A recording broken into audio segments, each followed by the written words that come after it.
श्रीगुरुभ्यो नमः। गणानां त्वा गणपतिगुं हवामहे कविं कवीनामुपमश्रवस्तमम् ज्येष्ठराजं ब्रह्मणां ब्रह्मणस्पत आनः शृण्वन्नोतिभिः सीदसादनम्। श्रीमहागणाधिपतये नमः। सदाशिवसमारम्भां शङ्कराचार्यमध्यमाम् अस्मदाचार्यपर्यन्तां वन्दे गुरुपरम्पराम्। श्रुतिस्मृतिपुराणानाम् आलयं करुणालयम् नमामि भगवत्पादशङ्करं लोकशङ्करम्। नारायणं नमस्कृत्य नरं चैव नरोत्तमं देवीं सरस्वतीं व्यासं ततो जयमुदीरयेत्। జై గురుదేవ్. 9వ చాప్టర్ 2వ శ్లోకం చూస్తున్నాం. రాజవిద్య రాజగుహ్యం పవిత్రమిదముత్తమం ప్రత్యక్షావగమం ధర్మ్యం సుసుఖం కర్తుమవ్యయం.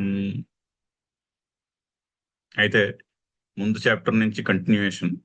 ముందు చాప్టర్లో 2 మార్గాల గురించి చెప్పారు, ఉత్తరాయణ మార్గము, దక్షిణాయన మార్గము అని.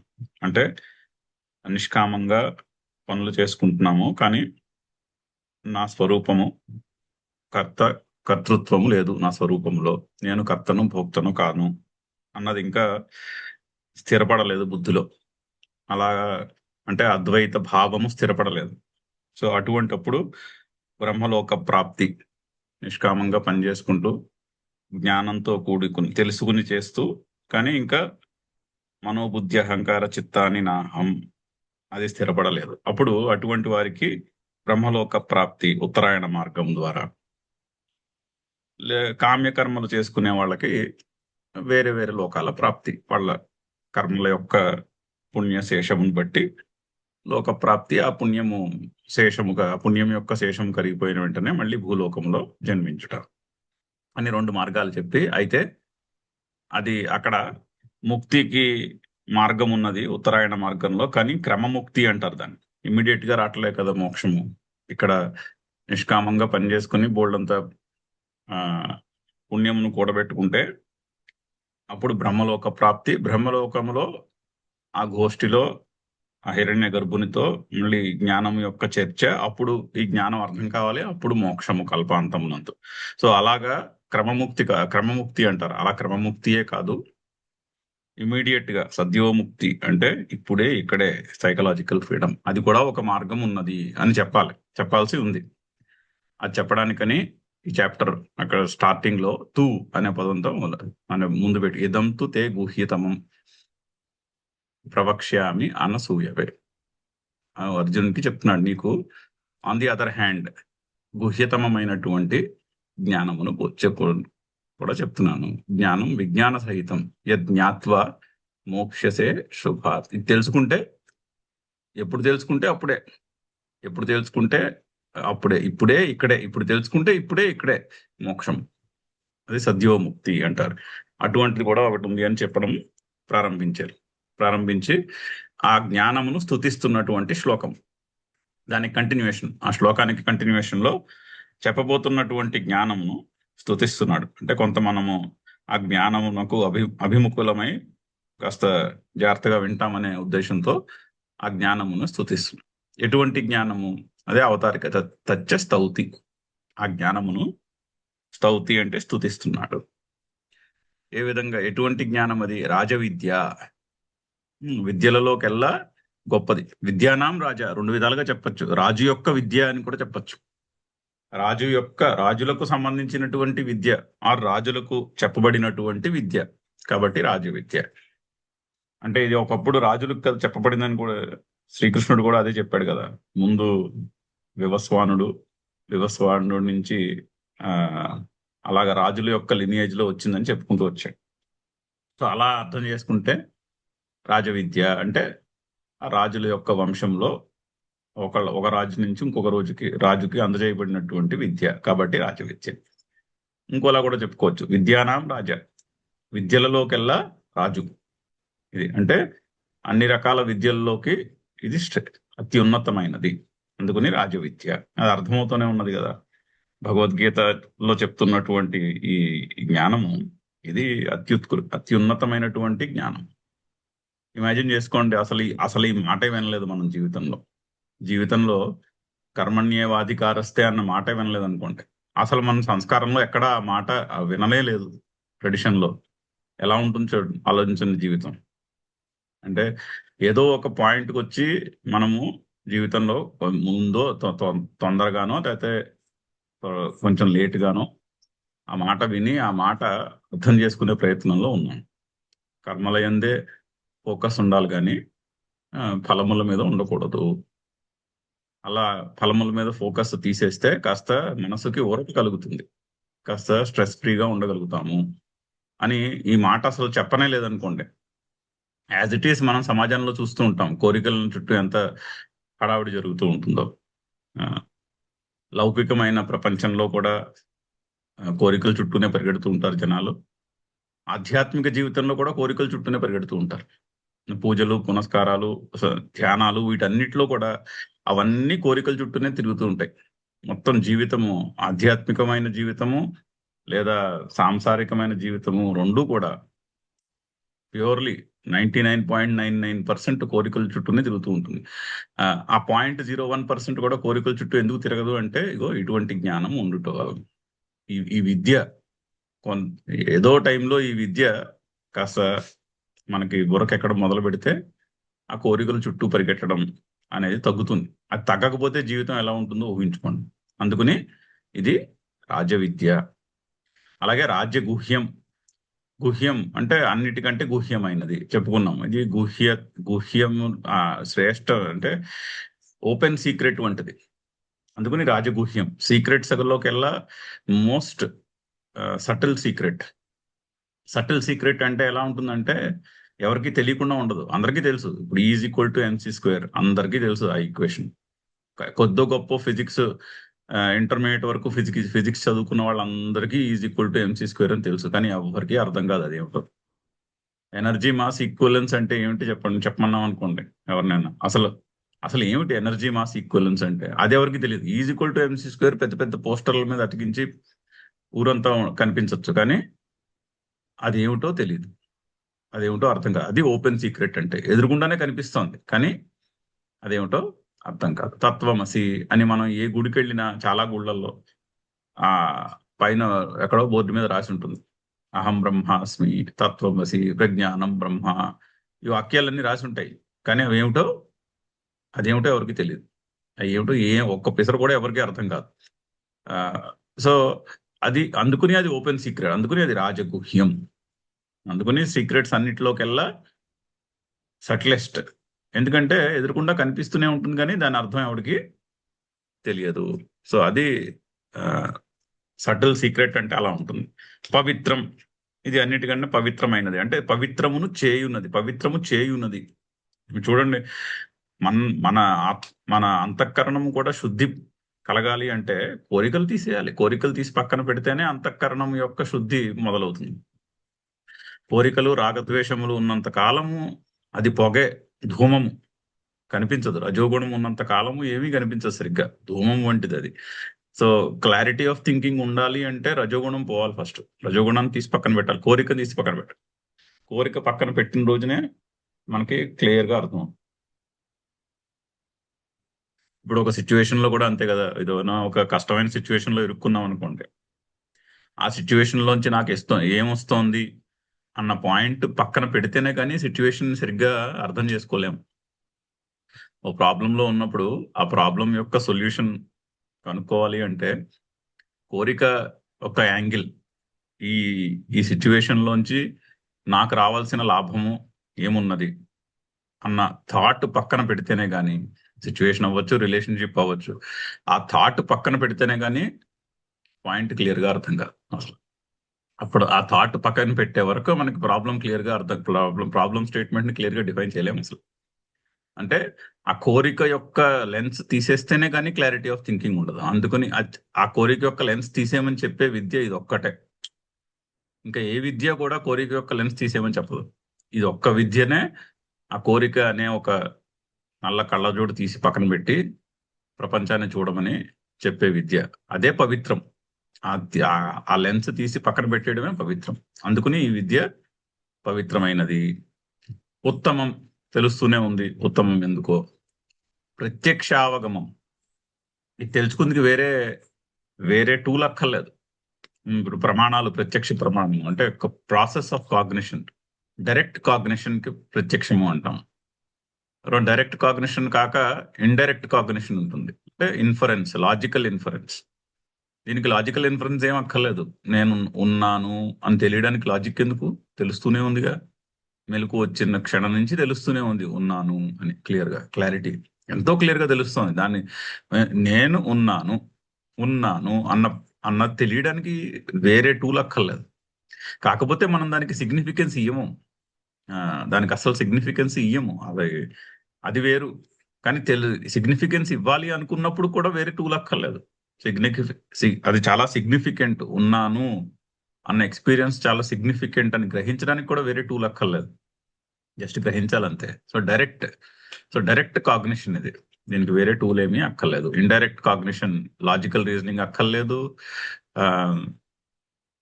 అదేంటది ఆగమ ప్రమాణం అంటే శాస్త్రము చెప్పట్టు కూడా అక్కర్లేదు. శాస్త్రము చెప్పినందువల్ల తెలుసుకోవట్లేగా ఉన్నామని.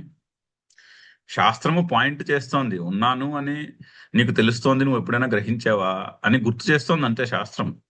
అంతేనే కానీ శాస్త్రము వలనో గురువు వాక్యం వలనో తెలియట్లేదు ఉన్నాను అని. గురువాక్యము శాస్త్రము పాయింట్ చేస్తున్నాయి. అయ్యో ఉన్నావు, నువ్వు ఉన్నాను అన్న ఎక్స్పీరియన్స్ నీకు ఉంది, నువ్వు ఎప్పుడైనా గుర్తించావా అని. ఇట్ ఈస్ పాయింటింగ్ అంతే.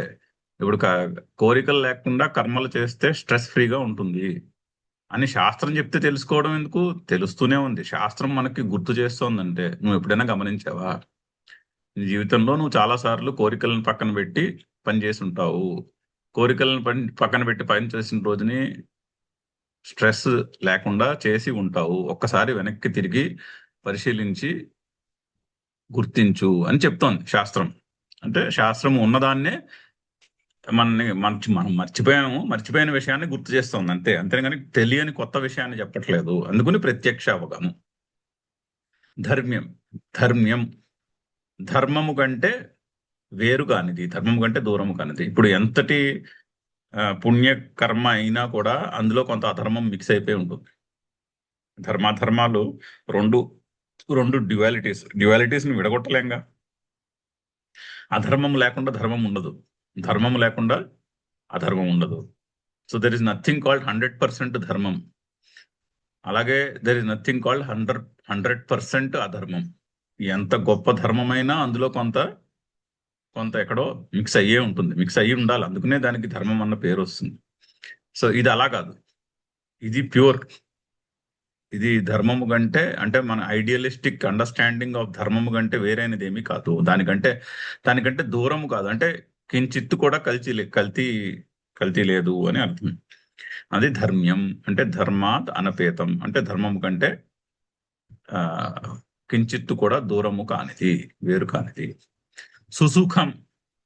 అలాగే ఎక్కువ ధర్మమైన పని చేయాలనుకోండి, ఇప్పుడు బోల్డంత పుణ్యాన్ని తెచ్చే పని చేయాలనుకోండి, బోల్డంత కష్టపడాలి. ఎంతో కష్టపడి పని చేయాలి. కష్టపడి పని చేస్తే అప్పుడు బోల్డ్ అంత ధర్మము పుణ్యాన్ని కూడబెట్టుకునే కర్మ పూర్తవుతుంది. అది లౌకికమైన కర్మ కావచ్చు, లేదా వైదికమైన కర్మ కావచ్చు. ఏదైనా కూడా ధర్మము ఎక్కువ ఉన్న పని చేయాలి అంటే బోల్డ్ అంత కష్టపడాలి. కష్టపడకుండా అవ్వదు. కానీ ఇది అలా కాదు. ఇది సుసుఖం కర్తం. ఇది తేలిగ్గా చేయొచ్చు. ఇక్కడ మనం చూస్తున్నాముగా, చేసేదేం లేదు, పరిశీలనకి మనసు ఒప్పుకోదు, అది వేరే విషయం. కానీ అందులో ఫిజికల్ ఎఫర్ట్ ఏం లేదు. చెప్పిన విషయాన్ని గమనించి పరిశీలించి దాంతో ఏకీభవించడమే అంతే మనం చేయాల్సింది. ఇంతకన్నా ఏం చేయక్కర్లేదు. సో అందుకని సుసుఖం కర్తం, సుఖంగా చేయొచ్చు. దీన్ని కష్టపడక్కర్లేకుండా చేయొచ్చు. ఇప్పుడు కర్మయోగము మనం చూడండి, ఒక పర్టికులర్ వరుసలో చెప్పుకుంటూ వస్తున్నాడు శ్రీకృష్ణుడు. ఫస్ట్ కర్మయోగం అంటే కర్మణ్యేవాధికార మా ఫలేషు కదాచన. ఫస్ట్ అక్కడ స్టార్ట్ పాయింట్. కొంత చేసే పనుల్లో ఇందులో what is in it for me అంటాం ఇంగ్లీష్లో. ఓకే, అది తీసేసి పక్కన పెట్టాలి. కార్పొరేట్ వరల్డ్ లో చెప్తారు నాకేముంది ఇందులో అని ఆలోచించాలని ప్రతి ఒక్కరు. సో అది తీసేసి పక్కన పెడితే కొంత స్ట్రెస్ ఫ్రీగా నడుస్తాము. బండి కొంత స్ట్రెస్ ఫ్రీగా నడవడం మొదలవుతుంది. అంటే అంతఃకరణము కొంత క్లియర్ అవడం మొదలవుతుంది. అంతఃకరణం కొంచెం క్లియర్ అయింది అనుకోండి, కూర్చుని ధ్యానం చేయగలుగుతాం. అంతఃకరణంలో అంతఃకరణం అంతా కోరికలతో నిండిపోయింది అనుకోండి, ధ్యానం ఏం చేస్తాం? ఆడ కూర్చుంటే ఆ కోరికలే తిరుగుతూ, ఆ కోరికలు, రాగము, ద్వేషము అవే తిరుగుతూ ఉంటాయి మనసులో. బ్రేక్ లేకుండా నడుస్తూ ఉంటాయి అలాగా. దానికి బ్రేక్ ఉండాలి అంటే అంతఃకరణము కొద్దిగా క్లీన్ అవడం మొదలు పెట్టాలి. అంతఃకరణం క్లీన్ అవడం మొదలు పెట్టాలంటే డైరెక్ట్ గా ధ్యానం కాదు మార్గం. ఫస్ట్ కోరికలు చుట్టూ పరిగెట్టడం మానేసేయాలి. కోరికలు చుట్టూ పరిగెట్టడం మానేస్తే ధ్యానం చేయడానికి మనస్సుకి యోగ్యత కలుగుతుంది. కాసేపు 5 నిమిషాలు, ఓ పావు గంట, ఓ 20 నిమిషాలు అలా కాముగా అటు ఇటు పరిగెట్టేయకుండా కూర్చోగలుగుతుంది. అప్పుడు భక్తి యోగం చెప్తున్నారు. అంటే కొంచెము మనస్సులో క్లారిటీ ఆఫ్ థింకింగ్ వచ్చి, కొంచెం మనసు కుదుటపడి, మనసు దాన్ని ఏమంటారు, ఊరట కలగాలి. ఊరట కాదు, దాన్ని ఏమంటారు, తేలిక అవ్వాలి. మనస్సు తేలిక అవ్వాలి, తేటపడాలి. అది మనసులో ఉన్నటువంటి మలినము కాస్త నీళ్లలో మట్టి కిందకి దిగిపోయినట్టు మనసులో ఉన్న మలినం పోవాలి. కాస్త మనసు తేటపడితే అప్పుడు భక్తి యోగము. అప్పుడు అంతటా కూడా ఈశ్వరుడు కనిపించడం మొదలు పెడతాడు. ప్రతి ఒక్కటి కూడా ఆ ఈశ్వరుని యొక్క పనియే కానీ నా సొంత పని కాదు అన్నటువంటిది అప్పటిదాకా థియరిటికల్ అండర్స్టాండింగే. కొంత మనస్సులో మలినము తగ్గితే అప్పుడు ఆ పాయింట్ ఒప్పుకోవడం చాలా తేలికవుతుంది. ప్రతిదీ కూడా గురువు గారి పనే, ప్రతిదీ కూడా ఈశ్వరుని యొక్క పనే. ఇందులో నా పని ఏమీ కాదు, ఇందులో నా పర్సనల్ వర్క్ ఏమీ లేదు. ఇక్కడ ఎవ్రీథింగ్ ఎంత పర్సనల్ అనిపించినా అది ఈశ్వరుని యొక్క పనియే గాని నా పర్సనల్ వర్క్ అయితే కాదు. అది కదా భక్తి యోగం యొక్క డెఫినేషన్. ఈశ్వరుడే ఆశ్రయము, ఈశ్వరుడే గోల్, ప్రయోజనము. అది కదా భక్తి యోగం అంటే. మరి శ్రీకృష్ణుడు 7వ చాప్టర్లో మొదలెట్టండి. మరి దానికి ముందు భక్తి ధ్యానం చెప్పాడు, దానికి ముందు కర్మయోగం చెప్పాడు. చూడండి, అది సీక్వెన్స్, డెవలప్మెంట్ యొక్క సీక్వెన్స్. మానసికమైనటువంటి ఆలోచన, దాన్ని ఏమంటారు, బుద్ధి యొక్క క్లారిటీలో అది సీక్వెన్స్. భక్తి యోగము అక్కడ దాకా వచ్చిన తర్వాత ఈశ్వరుడు అంతటా ఈశ్వరుడే అని సమత్వము గుర్తించినప్పుడు ఆ నెక్స్ట్ ఈశ్వరునికి జీవునికి అభేదము. నాకు ఈశ్వరునికి తేడా ఏమీ లేదు, ఇక్కడ రెండు అనేది లేదు. జీవుడు ఈశ్వరుడు అన్న రెండిటికి వ్యత్యాసం లేదు. అది జ్ఞానము, అది జ్ఞానయోగం. సో ఆ డెవలప్మెంట్ యొక్క సీక్వెన్స్ అది. ఇందులో ఎంతో తేలిగ్గా చెప్పారు ఈ మార్గం. పైగా అంటే కాన్సెప్చువల్ గా మనకి లౌకికంగా మనం చేసే పనులకు విరుద్ధంగా ఉంది, కానీ in reality it is actually అందులో ఎఫర్ట్ ఏం లేదు. సుసుఖం కర్తం. ఇన్ రియాలిటీ ఎఫర్ట్ని వదిలేయడమే మార్గం. Effortlessness, journey is towards effortlessness. Journey is not to increase effort, journey is to let go of effort. అందుకని సుసుఖం కర్తం. అవ్యయం, ఇది నాశనము లేనటువంటి విద్య. ఇది టైమ్లెస్ విద్య, ఇది టైమ్లెస్, స్పేస్లెస్. ప్రపంచంలో అందరికీ వర్తిస్తుంది.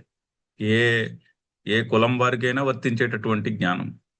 ఇది ఓన్లీ హిందువులకే వర్తిస్తుంది, క్రిస్టియన్స్కి వర్తించదు, అటువంటిది ఏం లేదుగా ఇక్కడ. ఇన్ఫ్యాక్ట్ బైబిల్ నిజంగా అర్థం చేసుకుంటే, క్రైస్తు యొక్క కోర్ మెసేజ్ అర్థం చేసుకుంటే, సర్మన్ ఆన్ ద మౌంట్ అని చిన్న లెక్చర్ ఉంటుంది ఆయన.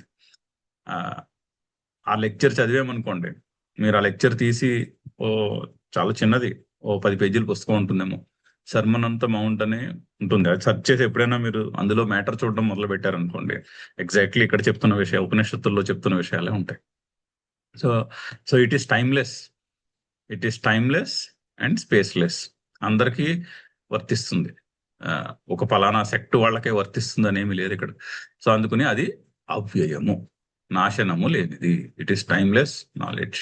సో అటువంటి జ్ఞానమును నేను విజ్ఞానముతో సహా నీకు నేను చెప్పబోతున్నాను. ఆ జ్ఞానముని ఎక్స్పీరియన్షియల్ గా ఎలా అర్థం చేసుకోవాలి, ఎలా అనుభవంలోకి ఎలా తెచ్చుకోవాలి దీన్ని, ఇటువంటి జ్ఞానమును దానితో పాటుగా నేను నీకు చెప్పబోతున్నాను అని అర్జునుడిని అభిముఖుణ్ణి చేసుకుని ఆ తర్వాత 3వ శ్లోకం నుంచి ఆ జ్ఞానం యొక్క డిస్క్రిప్షన్ మొదలు పెట్టబోతున్నాడు. అది ఈ స్తుతి, ఈ శ్లోకము ఆ జ్ఞానముని ఆ విధంగా స్తుతిస్తున్నది. శంకర్లు కూడా చాలా చక్కగా ఎక్స్ప్లెయిన్ చేయబోతున్నారు. చదువుదాం. రాజవిద్య, విద్యానాం రాజా, విద్యలలోకి రాజు, రాజవిద్య, షష్ఠి తత్పురుష సమాసం. దీప్తి అతిశయత్వాత్, ఎందుకు అంటే ఇది అన్నిటికంటే ఉత్తమమైనటువంటి జ్ఞానము ఆరు విద్య ఎందుకైనది అంటే దీప్తి అతిశయత్వాత్, అంటే అతిశయమైనటువంటి ప్రకాశ రూపమైనటువంటి విద్య కాబట్టి. ఇది ఒక టార్చ్ లైట్ వంటిది ఈ విద్య. ఇది ఒక టార్చ్ లైట్. టార్చ్ లైట్ ఉందనుకోండి, టార్చ్ లైట్ ఏం చేస్తుంది? టార్చ్ లైట్ కోరికలను తీర్చదు. టార్చ్ లైట్ మార్గాన్ని చూపిస్తుంది అంతే. ఈ విద్య కూడా అంతే. ఇందులో ఎక్కడ మనకి నువ్వు ఇలా చేస్తే అలా అవుతుంది, ఇలా చేస్తే ఆ కోరిక తీరుతుంది, ఇచ్చేస్తే ఆ పుణ్యం వస్తుంది అన్న మాటలు ఏమి ఉండవుగా ఇక్కడ. అటువంటివి ఏమి చెప్పదు. ఒక మార్గదర్శనము చేస్తుంది అంతే. ఒక లాంతర వంటిది, చీకట్లో లాంతర వంటిది. అది మార్గాన్ని చూపిస్తుంది. ఈ విధంగా పోతే నీకు మంచి జరుగుతుంది అని ఒక మార్గాన్ని చూపిస్తుంది. అందుకని అది ఎటువంటి మార్గము, దీన్ని మించిన మార్గం లేదు. ఇందాక చెప్పుకున్నామా, ఇదే అసలైనటువంటి ప్రకాశం. ప్రపంచంలో ఎన్ని విద్యలు ఉన్నా ఆ విద్యలన్నిటిలోకి అత్యుత్తమమైనటువంటి విద్య. ఎందుకంటే ఈ విద్య మనిషి మనసులో ప్రైమరీ ఆబ్జెక్టివ్ ఏముంటుంది చెప్పండి? నాకు దుఃఖం లేకుండా నేను ఈ జీవితాన్ని గడపాలి. మొత్తం అన్ని శాస్త్రాలు కూడా ఆబ్జెక్టివ్ అదే. చాలా ఇండియన్ ఫిలాసఫీలో అయితే మీరు ఏ శాస్త్రం చదివినా ముందు శాస్త్రం యొక్క ప్రయోజనం చెప్తారు. యోగ శాస్త్రం చదవండి, సాంఖ్యం చదవండి, మీరు మీమాంసా శాస్త్రం చదవండి, వేదాంత శాస్త్రం చదవండి, ఏదైనా సరే న్యాయమతం చదవండి, న్యాయశాస్త్రం చదవండి. ఏ శాస్త్రం చదివినా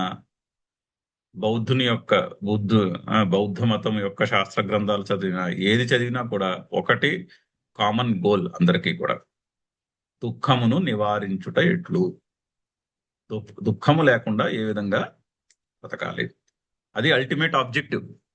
యాక్చువల్లీ మనం నిజంగా ఆలోచిస్తే శాస్త్రము యొక్క కోర్ ఏకైక one objective across all sciences and all kinds of philosophy ఏంటి అంటే, at the end of the day మనిషికి వచ్చే దుఃఖమును ఐదర్ నిర్మూలించుట లేదా నివారించుట ఎట్లు. అంతే కదా. ఇప్పుడు మెడిసిన్ చదివామనుకోండి, మెడిసిన్ యొక్క గోల్ కూడా అదే. ఇప్పుడు ఎవరైనా ఆస్ట్రోఫిజిక్స్ చదువుతున్నారు అనుకోండి, అక్కడ కూడా గోల్ అదే అవుతుంది. మనిషి యొక్క దుఃఖాన్ని తగ్గించి కంఫర్ట్ని పెంచాలి. ఆస్ట్రోఫిజిక్స్ లో ఉన్నటువంటి ఫినామినా అర్థం చేసుకుని మన జీవితాన్ని ఇంకొంత సుఖమయంగా తయారు చేయాలి. అది. సో ఏ శాస్త్రం చదివినా ఆబ్జెక్టివ్ అది. మనిషి యొక్క దుఃఖము, ఏ విధంగా దుఃఖము లేకుండా బ్రతకగలడు మనిషి.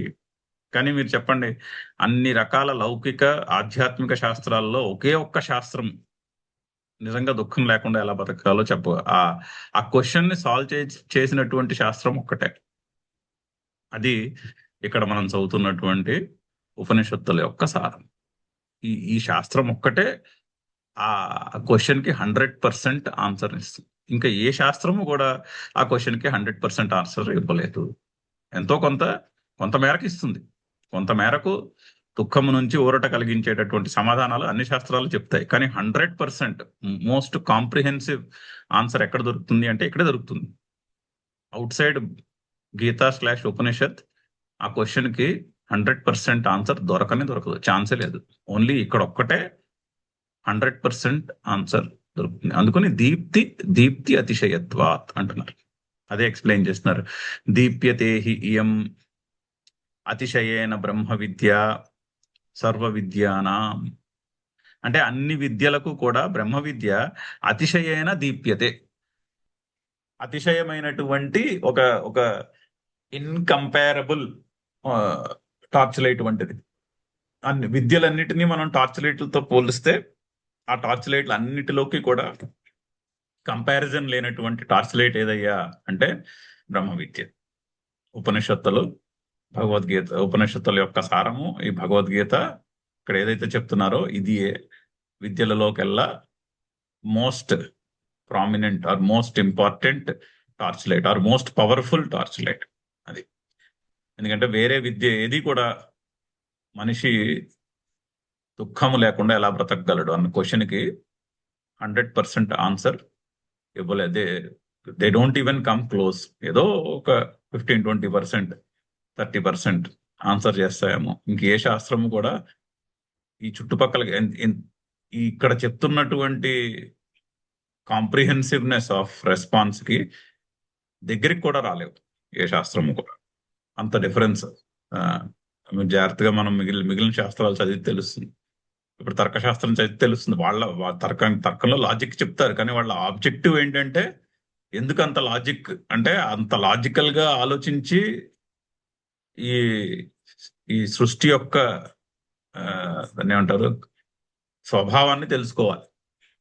బయట సృష్టి యొక్క స్వభావాన్ని తెలుసుకుంటే మనిషి యొక్క దుఃఖము పోతుంది అంటే కరెక్ట్ గా అర్థం చేసుకుంటే చాలు. అది కదా, అదే ఆబ్జెక్టివ్ అందరికి. కానీ న్యాయశాస్త్రము తర్కశాస్త్రము చదివినా కూడా 100% ఆన్సర్ రాదు. సాంఖ్యం చదివినా కూడా 100% రాదు. ఆ సాంఖ్యంలో అయితే చాలా క్లియర్ గా చెప్తారు అసలు శాస్త్రం యొక్క ఆబ్జెక్టివే అది, దుఃఖమును నాశనం చేయట. కానీ 100% ఆన్సర్ ఇవ్వలేదు వాళ్ళు కూడా. ఇచ్చారు ఆన్సర్ కొంతవరకు, కానీ అది 100% కాదు. 100% ఆన్సర్ ఇక్కడ ఒక చోటే దొరుకుతుంది. తథా రాజగుహ్యం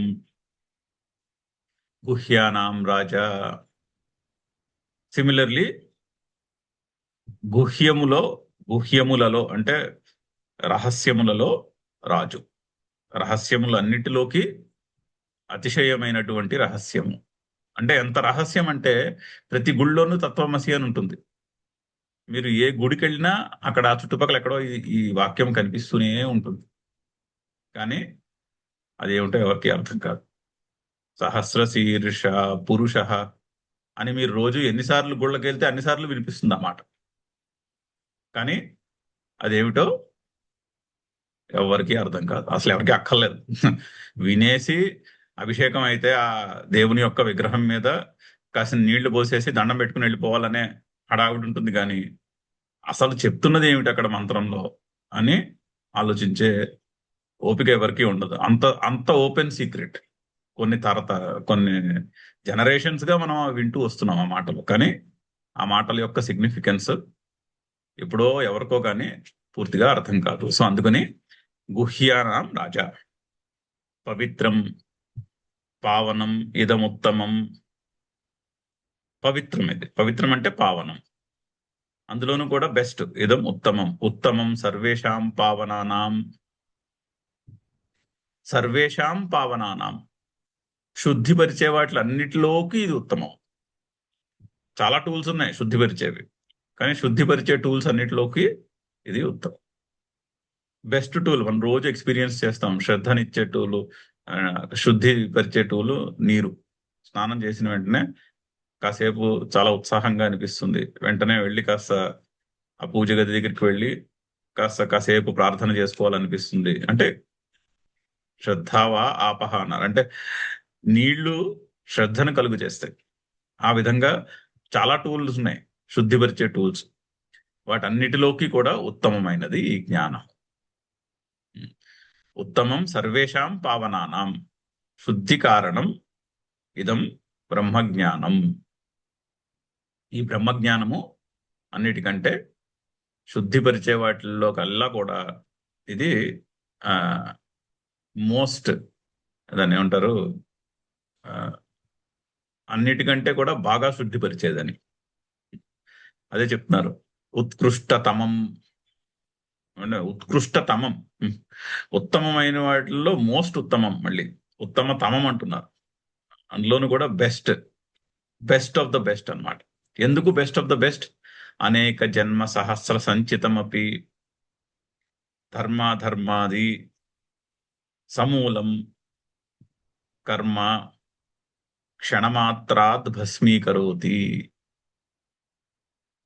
ఏం చేస్తుంది ఇది? ఈ జ్ఞానము సద్యోముక్తినిస్తుందని చెప్తున్నారు. అంటే ఏంటి? మన మనం ఎన్నో జన్మల మట్టి పోగు చేసుకున్నటువంటి పాపములు పుణ్యము యొక్క సంచి ఏదైతే ఉందో, సంచితం ఏదైతే ఉందో, దాన్ని అంతటినీ కూడా ఒక్క క్షణంలో భస్మీకరవుతుంది. ఒక్క క్షణంలో భస్మం చేసేస్తుంది అంతా కూడా. మొత్తము కర్మ సంచిత కర్మ సంచిన అంతటినీ కూడా కొన్ని వేల జన్మల నుంచి కూడబెట్టుకొస్తున్నటువంటి కర్మ సంచిని ఒక్క క్షణంలో భస్మం చేసేస్తుంది ఈ జ్ఞానం. అంతటి కేపబిలిటీ ఉంది.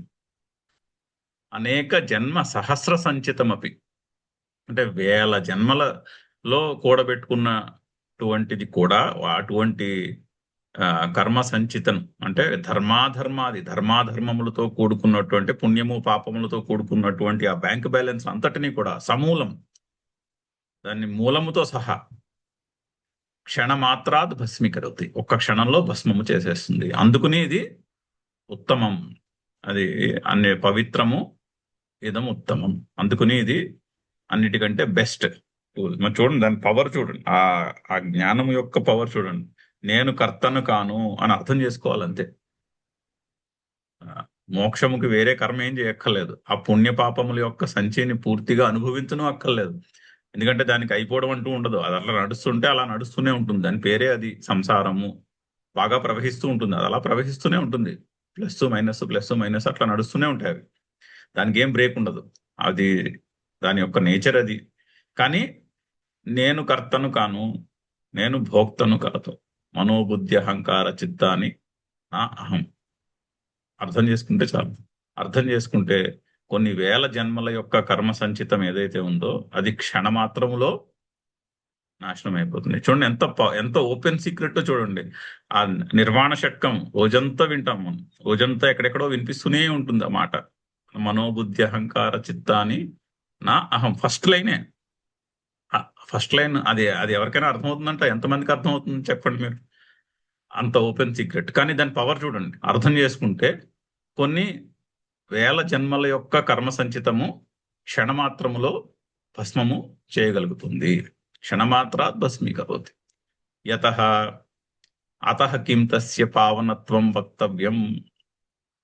ఏ కారణం చేతైతే, ఎందువలనైతే దానికి అంత కేపబిలిటీ ఉందో, మరి అందువలన ఇంకా దాని గురించి చెప్పేదేముంది అంటున్నారు. ఇంకా దాని పావనత్వం గురించి వేరే మాట చెప్పాలా, మళ్ళీ ఎక్స్ప్లెయిన్ చేయాలా అంటున్నారు.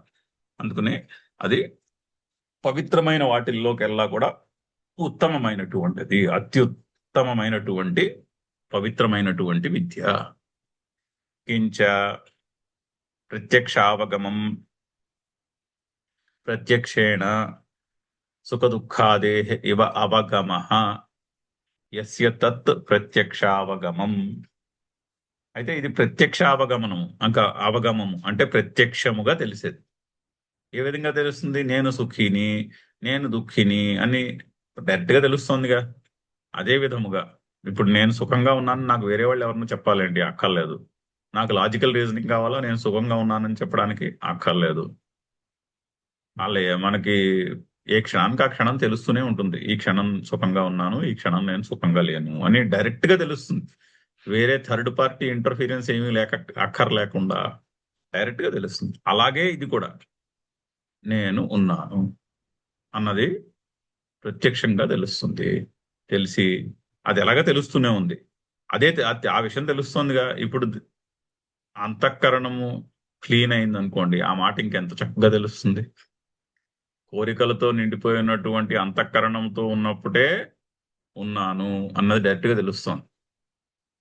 కోరికల యొక్క మలినము తొలగిపోతే అంతఃకరణము క్లియర్ గా ఉంటే ఇంకెంత బాగా అది అనుభవానికి వస్తుందో ఆలోచించండి. అది అక్కడ చెప్తున్నటువంటి. అందుకని ప్రత్యక్ష అవగమం. ప్రత్యక్షేణ సుఖదుఃఖాదేహ ఇవ. ప్రత్యక్షముగా సుఖదుఃఖముల వలె అవగమ అర్థమవడం.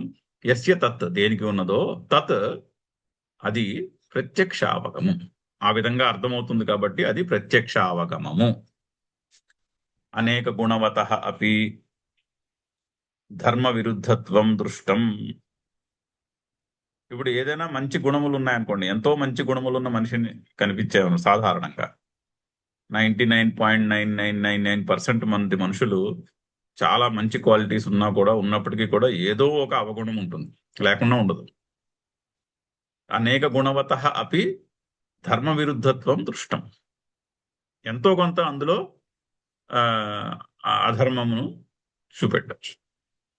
ఇప్పుడు శ్రీరాముడులో కూడా పట్టుకుంటారు కదా, శ్రీరాముడే డౌట్ పట్టాడు, వాల్మీకిని చంపి నేను తప్పు చేశానేమో, వాల్మీకి కాదు సారీ, వాలిని చంపి నేను తప్పు చేశానేమో అని ఆయనే డౌట్ పడ్డాడు. అందరూ కూడా డౌట్ పడతారు. అదేమిటి రాముడు ఏమిటి చెట్టు వెనకాల నుంచుని తాంకుని బాణం వేయనివాడు, ఆయనే డౌట్ పడ్డాడు. మనం ఎంతటి వాళ్ళము, స్వయంగా ఆయనే డౌట్ పడతాడు, అయ్యో నేను తప్పు చేశానా అని. ఆ విధంగా ఎంతటి ఆ గుణవంతుడైనా కూడా ఏదో ఒక లోటు కనిపిస్తుంది. కానీ ఇక్కడ అలా లేదు. నా తథా, ఇక్కడ అలా కాదు. ఆత్మజ్ఞానం ధర్మ విరోధి. ఆ విధంగా ఆత్మజ్ఞానంలో ఎక్కడా కూడా ధర్మానికి విరుద్ధత్వం కనిపించటలేదు. ఇన్ఫాక్ట్ ఇది ధర్మానికే ధర్మాధర్మముల అనే డ్యువాలిటీస్ కి అతీతము. ఇది రెండింటికి అతీతం. ఇందులో అందుకుని ఇది మిగిలిన ఎంతో గుణవంతుడైనటువంటి మనిషిలో కూడా మనకి ఏదో చిన్న దోషం కనిపిస్తుంది. ఆ విధంగా ఇక్కడ కనిపించటలేదు.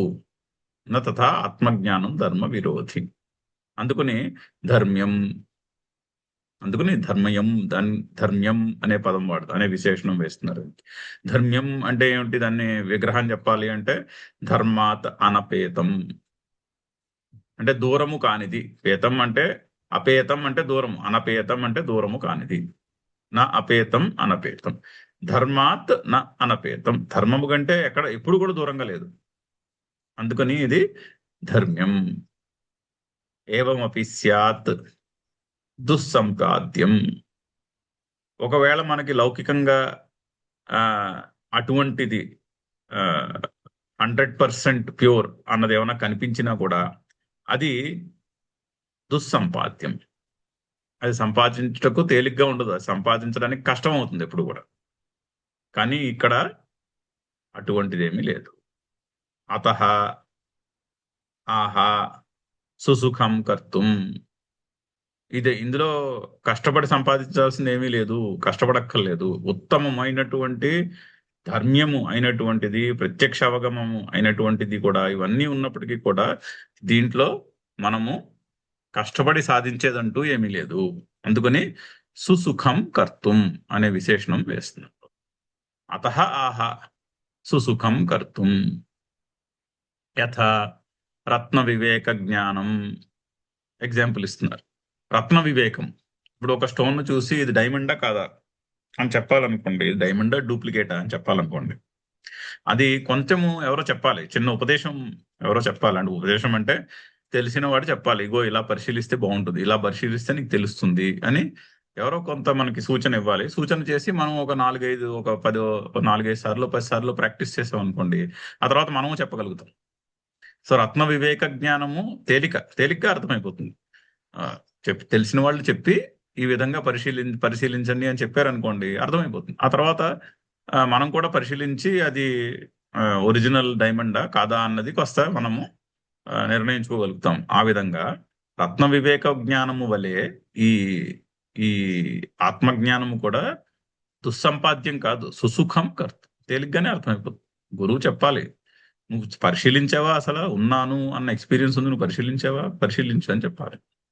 కోరికలు వదిలేసి చేసిన పనులు గుర్తు తెచ్చుకుని పరిశీలిస్తే నీకే తెలుస్తోందిగా, కోరికలు లేని రోజుని హ్యాపీగా ఉన్నానని. మరి ఇంకా మళ్ళీ తెలియదంటామేమి అని గురువు చెప్పాలి, గురువు గుర్తు చేయాలి. ఒకసారి గురువు గుర్తు చేస్తే కొంచెం పరిశీలన చేస్తే తేలిగ్గా అర్థమవుతుంది. రత్న వివేక జ్ఞానము వలె ఇది కూడా సుసుఖం కర్తుం, తేలిగ్గానే తెలిసిపోతుంది. తత్ర అల్పాయాసానాం కర్మణాం సుఖ సంపాద్యానాం అల్పఫలత్వం దుష్కరాణాంచ మహాఫలత్వం ద్రష్టుం ఇది. అంటే సాధారణంగా లౌకికంగా ఏం చూస్తాము, అల్పాయాసంతో చేసే పనులు అంటే తేలిగ్గా చేసే పనులకి అల్ప ఫలము. ఇప్పుడు విష్ణు సహస్రనామం ఒకసారి చదవాలనుకోండి, గాయత్రి మంత్రము ఓన్లీ 11 సార్లే చెప్పాలనుకోండి, ఆయాసపడాల్సిన అవసరం లేదు, 2 నిమిషంలో అయిపోతుంది. 11 సార్లు చెప్పేసుకోవడం అయిపోయింది, పెద్ద ఆయాసం ఏం లేదు. అదే 1,00,000 సార్లు చేయాలనుకోండి గాయత్రి, టైం పడుతుంది, చాలా కొన్ని నెలలు పడుతుంది 1,00,000 గాయత్రి చేయాలంటే.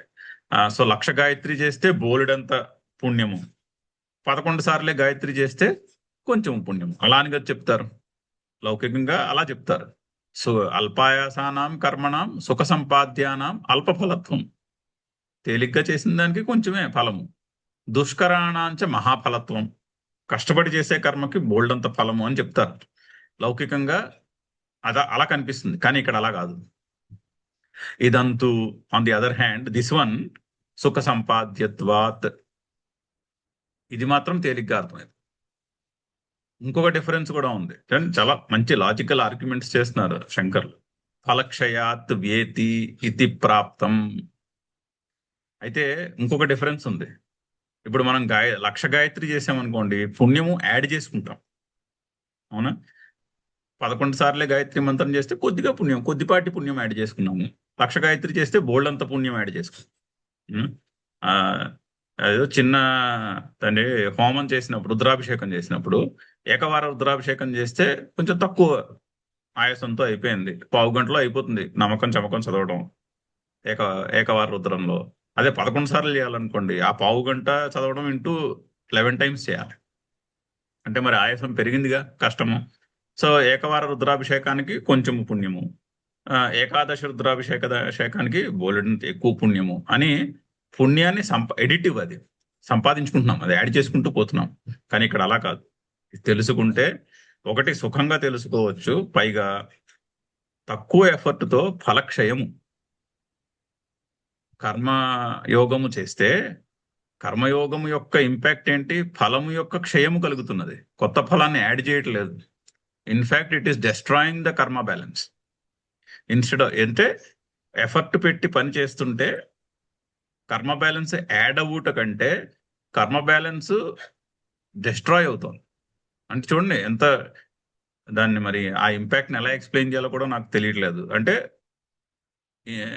కంప్లీట్లీ వేరే ఒక కైండ్ ఆఫ్ ఇంపాక్ట్ ఇది. చేసిన పనికి ఫలము, కొత్త ఫలము యాడ్ అవ్వడం కాదు, అనవసరమైన ఫలములన్నీ నశించిపోతున్నాయి. ఫలక్షయాత్ వేతి ఇది. చూడండి ఎంత మంచి ఎఫర్ట్ ఇది. కర్మయోగము యొక్క ఎఫర్ట్ కొన్ని వేల జన్మల మట్టి పేరుకుపోయి ఉన్నటువంటి కర్మ సంచితను క్షీణించేటట్టు చేస్తుంది. ఆ కర్మల యొక్క నాశనాన్ని చేస్తుంది. అందుకనే కాస్త కర్మయోగానుష్ఠానం చేస్తే అంతఃకరణము యొక్క క్లారిటీ శుద్ధి జరుగుతుంది. ఎందుకు అంటే కర్మ బ్యాలెన్స్ లో ఉన్నటువంటి కొన్ని కర్మలు క్షీణించిపోతున్నాయి, కొన్ని ఇంప్రెషన్స్ క్లియర్ అయిపోతున్నాయి మనసులో. ఆ ఇంప్రెషన్స్ క్లియర్ అయిపోతున్న కొద్దీ క్లారిటీ ఆఫ్ థింకింగ్ పెరుగుతుంది. సో ఆ result, effort to result equation very different kind of equation. అతః ఆహా అవ్యయం. అందుకనే అవ్యయం. ఉన్న పరిస్థితిని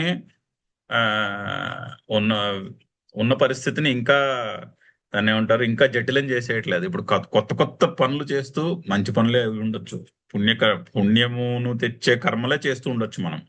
కానీ నేను కర్తను అనుకుని ఇంకా ఎక్కువ పుణ్యం చేసుకునే కర్మలు చేసి ఏం చేస్తున్నాం తెలుసా? లిబరేషన్ యొక్క టైం పీరియడ్ ఇంకా పెంచుకుంటూ పోతున్నాం. ఎందుకంటే ఆ కర్మ సంచిత ఇంకా జటిలమైపోతుంది. పాజిటివ్ కర్మ ప్రాబ్లమే, నెగిటివ్ కర్మ ప్రాబ్లం. నెగిటివ్ కర్మ ఎలాగా ప్రాబ్లమే, నో డౌట్, అందరికీ అర్థమవుతుంది. కానీ పుణ్యం కూడా ప్రాబ్లమే.